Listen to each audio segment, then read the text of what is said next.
உங்கள் favourite TV ஷோக்களை இனி miss பண்ண தேவையில்லை. ZEE5 இல் முற்றிலும் இலவசமாக காணுங்கள். இங்கேயும் எப்பொழுதும்.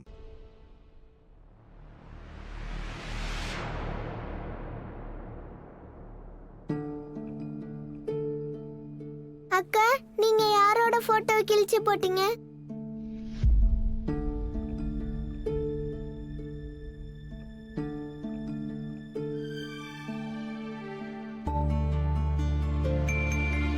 ராதா போட்டோவ.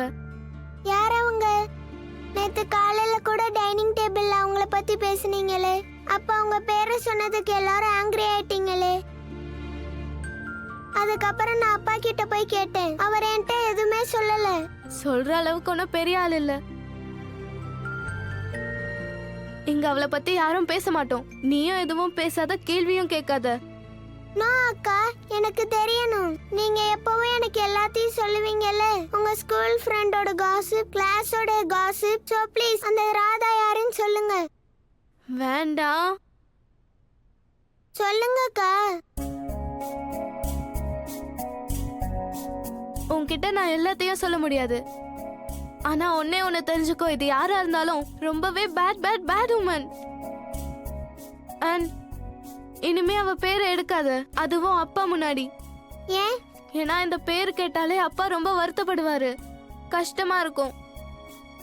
சொல்ல மாட்டாரு, ஆனா கஷ்டப்படுவாரு.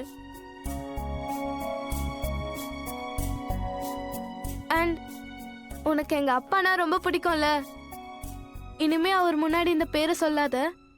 அப்படின்னா இனிமேல் நான் ராதாவோட பேரை எப்பவுமே சொல்ல மாட்டேன்க்கா.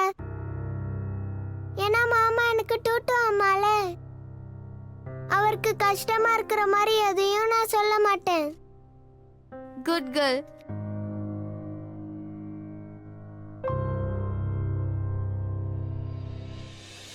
எல்லாரும் மனசுலயும் ராதாவை பத்தி இந்த அளவுக்கு ஏன் வெறுப்பு இருக்கு? அவ இந்த குடும்பம் நல்லா இருக்கணும்னு தானே ஆசைப்பட்டா. எல்லாரையும் தாமினி கிட்ட இருந்து காப்பாத்த நினைச்சா. அவ என்ன தப்பு பண்ணா? உனக்கு இன்னும் ராதாவை சப்போர்ட் பண்ற பழக்கம் போவே இல்லைல்ல? உன்னை நான் என்ன பண்றேன்னு பாரு. ஐயோ கீர்த்தி,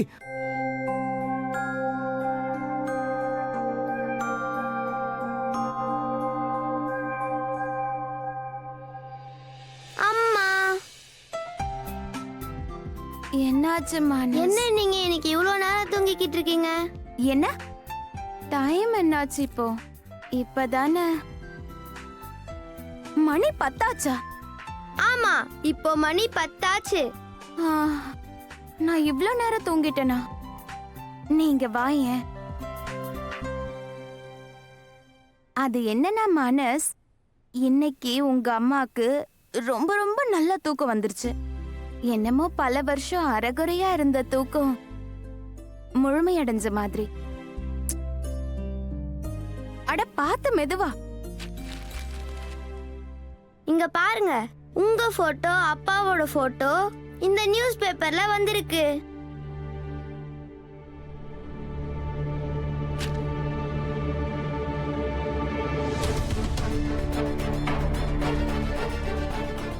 இப்ப எல்லாருக்குமே தெரிஞ்சு போயிடும், ரெண்டு பேரும் சேர்ந்திருந்தா எவ்வளவு கியூட்டா இருப்பீங்கன்னு. அட கடவுளே, இந்த பையனை வச்சுட்டு நான் என்ன பண்றது? வெறும் 5 மார்க்ஸ். சீரியஸ்லி மானஸ்? ராத்திரி முழுக்க இங்கிலீஷ் படிச்சுக்கிட்டே இருந்தேன். படிச்சு படிச்சு மைண்ட் ப்ளோ ஆயிடுச்சு. அதனால தான் எனக்கு 5 மார்க் கிடைச்சது.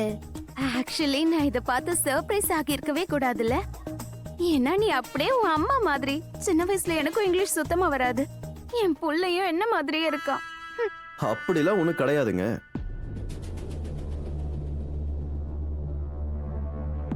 இப்போ ஆங்கிலம் உங்களுக்கு ஹாலிவுட். அண்ட் எந்த அளவுக்கு ஹாலிவுட்னா ஹாலிவுட் ஆக்டர் கூட ஃபெயில் ஆயிடுவா. அப்புறம் ஐயோ, அது இப்பதானே.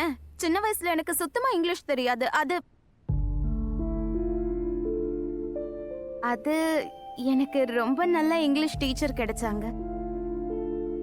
சோ இத படிக்கணும், அப்புறம் இதுல எழுதணும். எழுதணும். நான் ரொம்ப ரொம்ப ஸ்ட்ரிக்டான டீச்சர். அண்ட் உனக்கும் ஸ்ட்ரிக்டான படிப்பை தான் சொல்லிக் கொடுப்பேன். என்னோட இங்கிலீஷை சரி பண்ணவங்க வலுக்கட்டாயமா என்ன படிக்க வச்சு இந்த அளவுக்கு ஆளாக்கி இருக்காங்க. எல் ஃபார் லங்கோடு. லங்கோடா உன்ன? மோனையா. L for letter. அதான் இன்னைக்கு எல்லாரும் என் இங்கிலீஷை பாராட்டுறாங்க. இன்க்ளூடிங் யுவன்.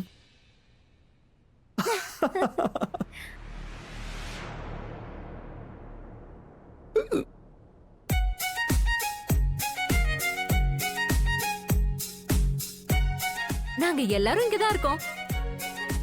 உங்களை வேற யார் நினைக்கிறாங்க? அதுவும் இல்லாம யாராவது மனசார ரொம்ப ஆழமா நினைச்சாதான் இவ்ளோ விக்கல் வரும்.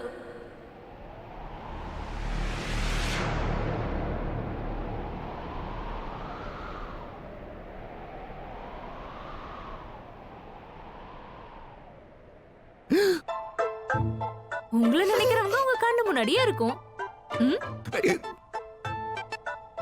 தண்ணி.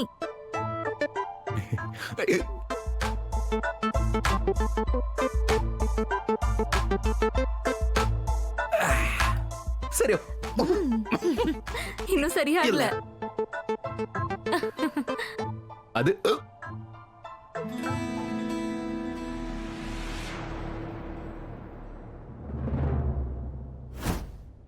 அப்படின்னா எனக்கும் அந்த டீச்சரே கூட்டிட்டு வாங்க. அப்ப நானும் 20 after 20 வாங்கிட்டு வரேன். ஆனா பேபி அது பாசிபிள் கிடையாதே. ஏன்? ஏன்னா அவங்கள நான் சந்திச்சு பல வருஷம் ஆயிடுச்சு. அண்ட் இப்ப அவங்க எங்க இருக்காங்க எதுவுமே எனக்கு தெரியாது. ஏன்னு தெரியல, ஆனா எனக்கு என்னமோ இப்ப பார்க்க போற அந்த வீடு இருக்குல்ல, எனக்கு என் வீடுங்கிற ஃபீலிங் கண்டிப்பா வரும்னு தோணுது. அட கண்டிப்பா உங்களுக்கு வரும் சார்.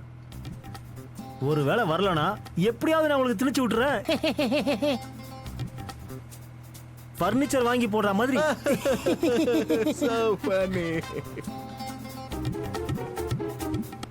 ராதாவோட மிகப்பெரிய தப்பு என்னன்னு தெரிஞ்சுக்கணும்னு ஆசைப்படுறீங்கல்ல? சொல்றேன்.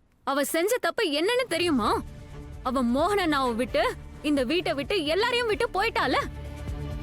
அவ்வளவு நாள் நம்ம கூடவே இருந்தவ எப்படி அவளால எல்லாத்தையும் விட்டுட்டு போக முடியும்? ஆமா, ராதா போனாதான். ஆனா அவ ஏன் போனான்னு நீ மறந்துட்டியா? இத பார் கீர்த்தி, நம்ம குடும்பமே ஒரு கட்டத்துல அவளுக்கு எதிரியா மாறிடுச்சுல. நம்ம குடும்பத்துல இருக்கிற எல்லாருமே அவ பைத்தியம்னு முடிவு கட்டிட்டோம்ல. நாம ஏதோ தப்பா நினைச்சு சொல்லிட்டோம். எந்த வீட்டுலதான் சண்டை சச்சரவு இல்லன்ற? அதுக்கப்புறம் எல்லாம் சரியாயிடுச்சுல்ல. திரும்பி வந்தாளா? இல்லல்ல. ஆனா உனக்கே தெரியும் அஜித், ராதா போனதுக்கு அப்புறம் குடும்பம் மொத்தமா சதறி போச்சு. மோகன் அண்ணாவோட நிலைமை எப்படி ஆச்சுன்னு உனக்கு தெரியும்ல. அவளால நல்லதும் நடந்திருக்கல, அதையும் கொஞ்சம் பார்க்கலாமே. இத பார் கீர்த்தி, பிரிவு என்னைக்குமே கெட்டதா இருக்காது. சில நேரத்துல பிரிவு அத்தியாவசியமா கூட இருக்கும். ராதா போனதுக்கு அப்புறமா மோகன் அண்ணா கிட்ட எவ்வளவு பெரிய மாற்றம் வந்திருக்கு, அதையாவது கொஞ்சம் பாரு. தன்னுடைய வேலையை பார்க்க கூட பழக்கம் இல்லாத ஒரு மனுஷன் இப்ப மொத்த குடும்பத்தையும் பாத்துக்கிறாரு.